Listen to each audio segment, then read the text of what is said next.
When presented with the description, a masterful feminist retelling of the dystopian classic 1984, I was highly skeptical. Rightly so in some aspects, but Sandra Newman's Julia also adds some interesting takes and perspectives on Orwell's classic that I think make it worth some discussion. The premise, of course, is simple. Retelling 1984 from Julia's perspective instead of Winston Smith, which gives a lot of room to work with. Orwell's Julia was more a plot device than a character. 1984 is about Oceania. Julia is about a woman living there. Spoiler warning, I'm going to talk about details right up to the end. The short of it is, it's worth a read as a companion piece to 1984. The two books are trying to do different things. Orwell was writing an examination of power structures. Everything else flowed from that. The section from Goldstein's book, The Theory and Practice of Oligarchical Collectivism, is one of the central pillars of the book, one that has a crystallizing effect on Winston while also casting light on how that world, and in some ways our own, functions. Most notably, oligarchical control of national resources and how the oligarchs of the warring states have much more in common with each other than with the people they rule over. Julia completely glosses over that. Rather than reading the book together, from her perspective, Winston reads it to her. He went on, and she fought to stay awake and listen, but soon was nodding off again. To her ear, it was just like the stultifying works on socialist electronics she'd had to read at Polytechnic, rotten with phrases like, given this background, one could infer, and the futile tone of it wearied her more than anything. It tasted of the stale breath of men for whom opinions trumped life.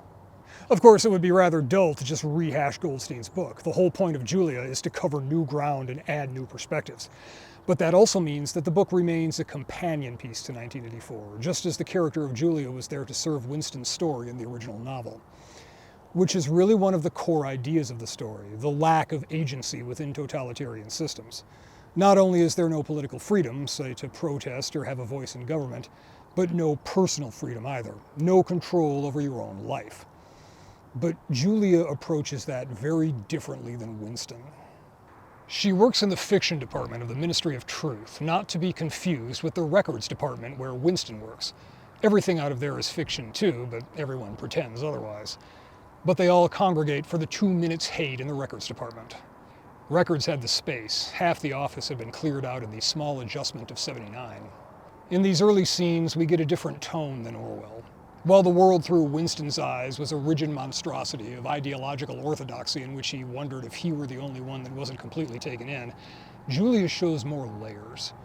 If Orwell's book portrays a sort of amped-up Stalinism, Newman gives it a heavy dose of Brezhnevification. Everything is creaking along, everything runs on bribes and favors, and people aren't quite the soulless automatons of Winston's world. People exchange jokes in the commissary. They have nicknames for everyone in the office. Julia refers to Winston as Old Misery, for example. The books churned out by the fiction department, trashy romance novels with titles like War Nurse 7, Larissa, or Inner Party Sinners, My Telescreen is Broken, Comrade. It often doesn't seem like quite the same world as the one Orwell described through the eyes of Winston Smith.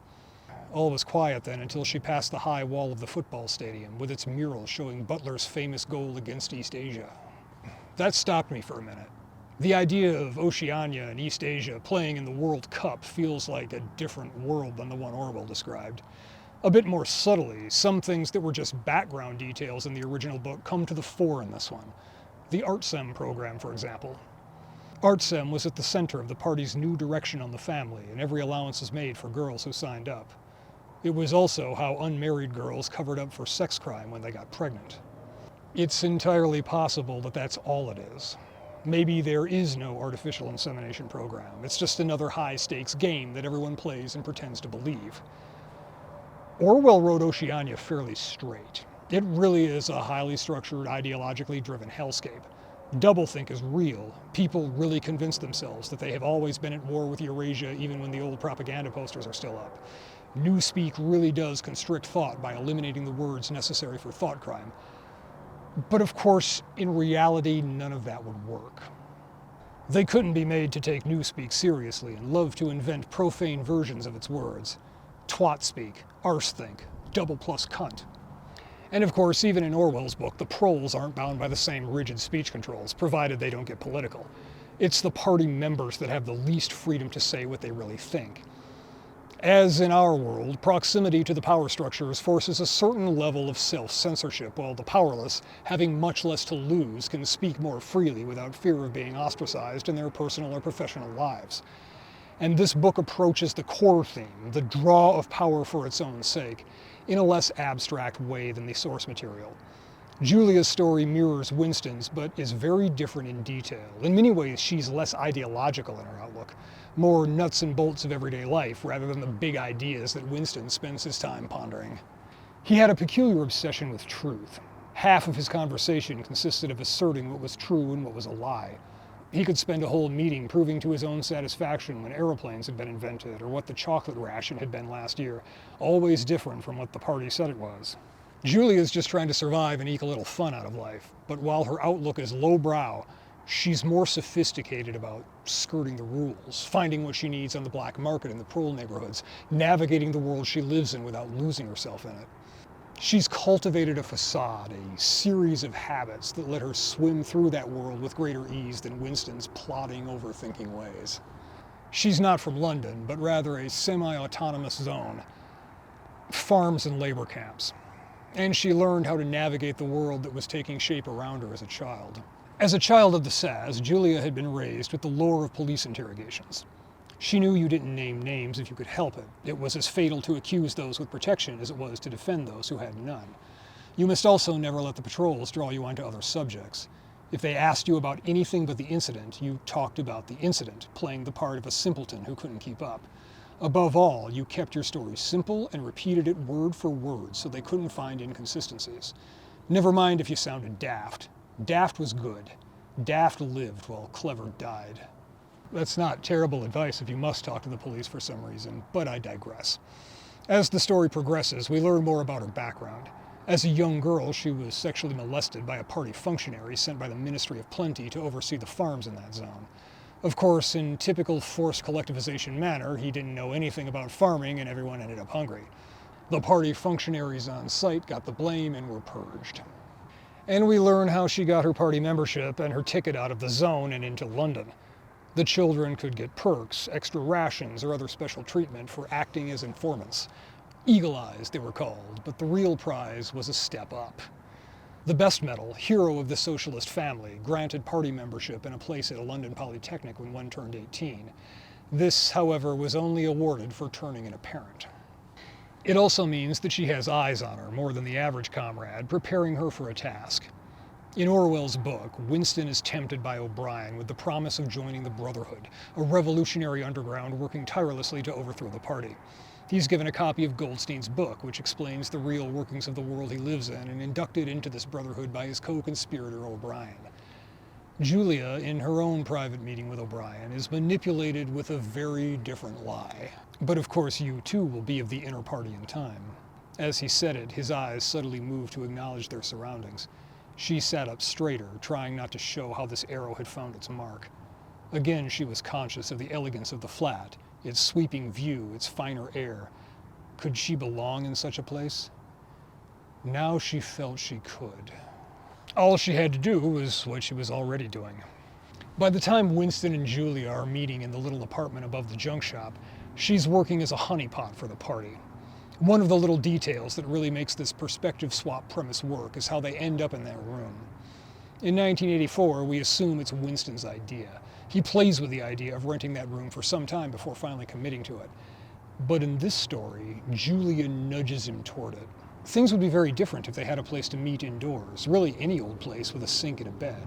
And hadn't he spoken of such a place, that shop in the Prole district, what was his name? Just then a microcopter appeared above and they had to separate. But when they met the next day, he told her he was going to speak to Weeks, or Charrington as Winston called him. By then, of course, he had convinced himself it was his idea. It's a nice little nod that he's perfectly capable of convincing himself of things. He just doesn't want to do it when the party tells him to. And Winston is kind of contemptible. He's largely passive, enduring and lamenting tyranny, but only acting against it when someone walks him through it, whether Julia or O'Brien. He's similar to Offred from The Handmaid's Tale in that respect, a comparison we should explore further at some point. Julia bluntly observes this dependence on outside initiative. And all of his talk of abolishing the party was the purest vanity. If there is any hope, it must lie in the proles.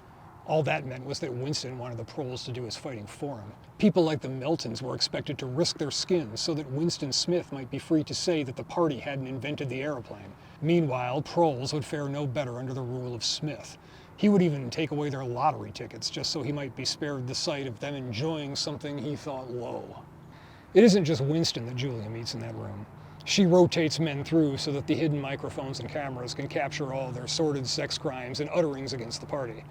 Ampleforth, the one tasked with translating poetry into newspeak and in so doing purging it of forbidden ideas, is one who gets caught in the trap.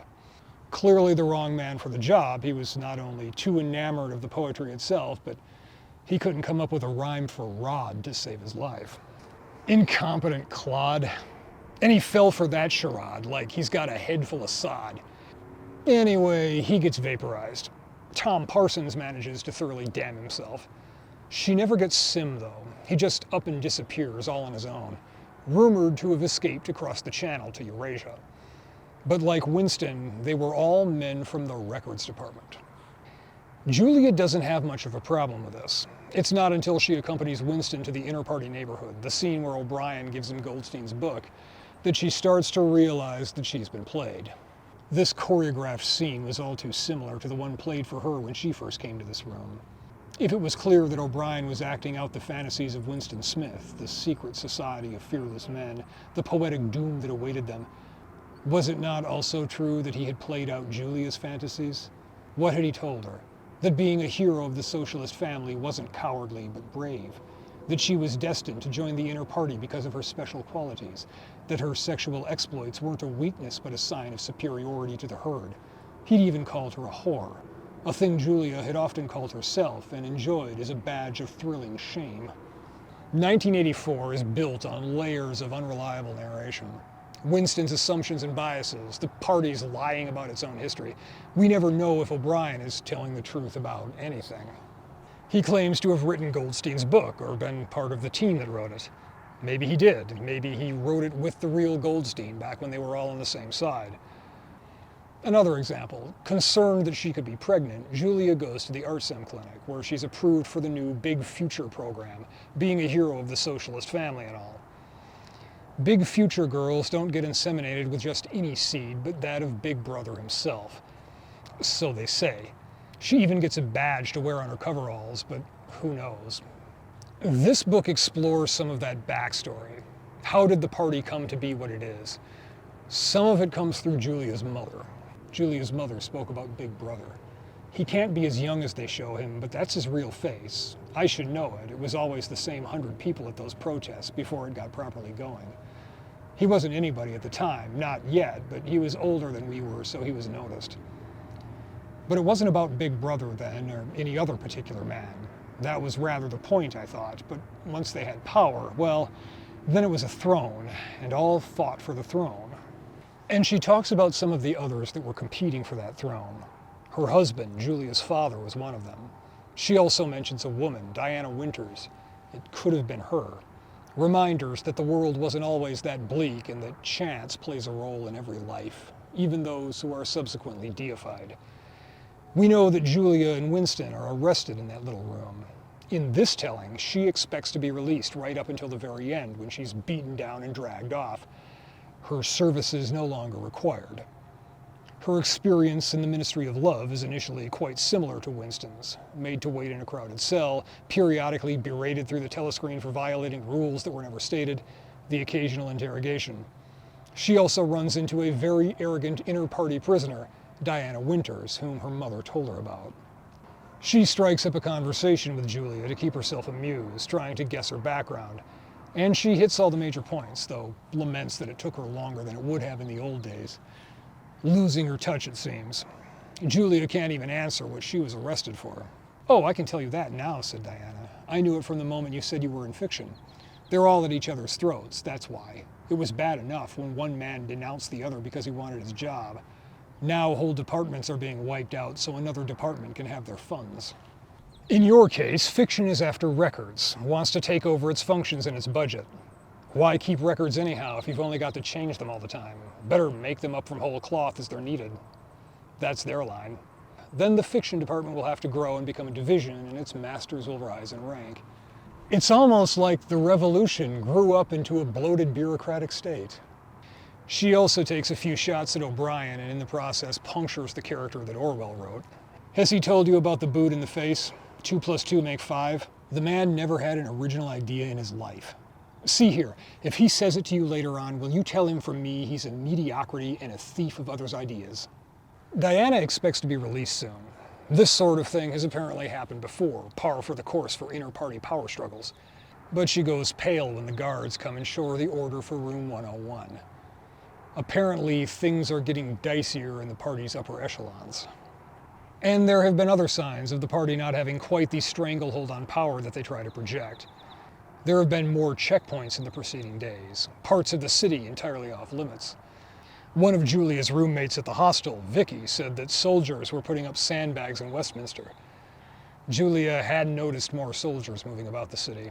There were also rumors of rebels near London. Rebels actually taking territory. This is starting to depart significantly from the source material, or perhaps just from Winston's narrow view of the world. But Julia has bigger things to worry about. Events in the Ministry of Love proceed as you'd expect. She gets mostly the same treatment as Winston in the original book, toned down slightly so as not to harm the baby. Notably, she shows some real agency in room 101, biting the head off of one of the rats and then putting up a struggle until they need the room for the next poor bastard. It's pretty tightly scheduled, it seems. At which point it goes back to tracking with Orwell for a while. She's released from prison for a time, spends many days in the Chestnut Tree Cafe before getting disgusted with the place, all the while churning over what had happened. And this is where it takes a hard departure. Whether for good or ill depends very much on one's interpretation. So let's look at the last lines of Orwell's book. He gazed up at the enormous face. 40 years it had taken him to learn what kind of smile was hidden beneath the dark mustache. Oh, cruel, needless misunderstanding. Oh, stubborn, self-willed exile from the living breast. 2 gin-scented tears trickled down the sides of his nose. But it was all right. Everything was all right. The struggle was finished. He had won the victory over himself. He loved Big Brother. It's mirrored in Julia, still with child, as something finally clicks in her mind, as it did for Winston. The voice from the telescreen boomed indistinctly, and she stood with chin raised, gazing up at the enormous face. 27 years it had taken her to learn what kind of smile was hidden behind the black mustache. But it was all right. Everything was all right. She had won the victory over herself at last. She hated Big Brother. And she sets out into the city, fueled with a burning, cleansing hate for the party and all the evils it had wrought. If there are rebels out there, she's going to find them. It doesn't really matter that it's almost surely fantasy. She's willing to take the chance. But the bridge is closed by a military checkpoint. A handful of people are getting through, but most were being turned away. A few were pulled aside and beaten to hell. She decides not to risk it, given that her papers identified her as a released prisoner awaiting execution. But they spot the Big Future badge, and a young conscript hustles her off to a police van to be evacuated with a few other Big Future expectant mothers. Don't worry, these will take you right to Lewisham. There hasn't been anything there. Anything, Julia asked? What's anything? Well, just anything. He shrugged uncomfortably. Just a little uprising and invasion. Julia makes an opportunity to slip away in the hopes of joining them. At this point, she's finally making fully independent decisions. Something Winston Smith never really did. Everything he does is reacting to others. Julia gives him the note. O'Brien invites him over and gives him the book. He's flotsam drifting on a sea of sludge until he gets caught in a net. But in this book, Julia breaks free of that and ventures out on her own. Of course, she gets captured by the opposition and questioned. They're executing party members, but she's already ditched her blue coveralls and Big Future badge by this point. This time, her papers identifying her as a political prisoner work in her favor. There's a whole section where she's questioned by the rebels, and in some of that dialogue, learns that they are descended from people that fled across the channel when the party took power. They've returned as the vanguard of a broader invasion. They pulled up beside another jeep with a red Eurasian flag painted crudely on its door. As he clambered out, Reynolds grinned at Julia, saying, "You will sleep in a palace tonight." That being the Crystal Palace, which had been Big Brother's residence. The Crystal Palace burned down in '36, but it makes for some cool visuals picturing these scenes in that massive glass and steel structure. She even meets Big Brother, who is being held awaiting a public trial for his crimes. He's quite old and not in his right mind at this point. The ending, at least the way it struck me, is in some ways true to the essence of what Orwell wrote, but also a little bit clunky in some ways. Meet the new boss, same as the old boss kind of thing. Maybe she'll navigate this new totalitarianism. Maybe they'll purge her as the power settles in and starts sifting through the records of all their new subjects. We don't know her fate, only that a new world is beginning for her. Probably not a better one, but at least it'll have some novelty. Fortunately, this book has more to offer than the novelty of a character swap. It plays with the ideological framework of the party and how it reflects aspects of the real world. For example, during her meeting with O'Brien, Julia is given a brochure titled, "Why We Hate." The text then explained that the names of the four big ministries were decoys for the ignorant. Truth was not truth, love was not love. The party had never embraced such weak delusions. It was not even true, as the outer party was led to believe, that these concepts lived in a dialectical doublethink relationship to their opposite. No, these names had another occult significance, revealed to the inner party alone. Each was a face of hate. In the place of the voluptuousness of plenty, the cowardice of peace, the dependency of love, the empty sanctimony of truth, we place hate. Hate is the highest capacity of mankind. Every other sentiment we share with the animal kingdom, anger, greed, mother love, fear, curiosity. Only hate is human. No lower animal can access its mysteries. A beast can feel transient rage, but never hate. That is why it is morally null. There can be no goodness without hate. One hates when the good within one identifies evil. Hate is goodness in operation. Like so many of these ideological constructs, it's not entirely wrong. There are things in the world that deserve hate. Hate in and of itself can be a healthy response sometimes. But the party embodies it being overapplied, all-consuming, weaponized hate that makes it nearly impossible for humans to function in groups. Any little perceived infraction drawing that intense hatred, sending them running to the secret police. An entire political system based on hate. Of course, we can point to several historical examples of this, whether the ethnocentric hate of the Nazis, the class hatred of various communist movements, all of which ended in piles of bodies. Even some of our modern political discourse has an uncanny resemblance to the 2 minutes hate ritual. I think it's a little weird making that leap from philosophical opposition to visceral, gut-level hate, but maybe I'm just too cynical to get that worked up about Oceania versus Eurasia. Julia found this terribly impressive and had read it countless times with pleasure. And yet, when she tried to practice hate, to feel hatred for a person, the best she could summon was annoyance or resentment. The whole thing ends up being a metaphor, not only for the unyielding tyranny of totalitarianism, but the futility of relying on systems or political parties to change things. In the final scene, she has to answer a few simple questions, just a formality. But it's all strikingly familiar. With a little shock, she realized what the questions were. It was the list of crimes O'Brien had said truth followers would happily commit. The list he'd had Winston Smith agree to when pretending to recruit him to the Brotherhood. From here, Julia felt herself detach. It was almost the feeling she'd had at Love, when she'd fled from her body and floated to the ceiling. After all, she couldn't stop what the Brotherhood would do, or make her do. Julia was a criminal. Worse, she was pregnant. She didn't have the freedom to think of what was right. She must do what was safe. It was as Ampleforth had said, one had no choice. One must only live through it as if one had. Just as grim as Orwell in the end. Now, as a companion piece to 1984, do I think this is a must-read? Probably not, but I do think it is worth a read, especially if one has interest in the underlying conceptual frameworks of various totalitarian regimes. One of the obsessions of mine, so I got quite a bit out of this book, and I tentatively recommend it if you have that same level of obsession with this kind of stuff. If there's any wisdom to glean from it, I suppose it's this.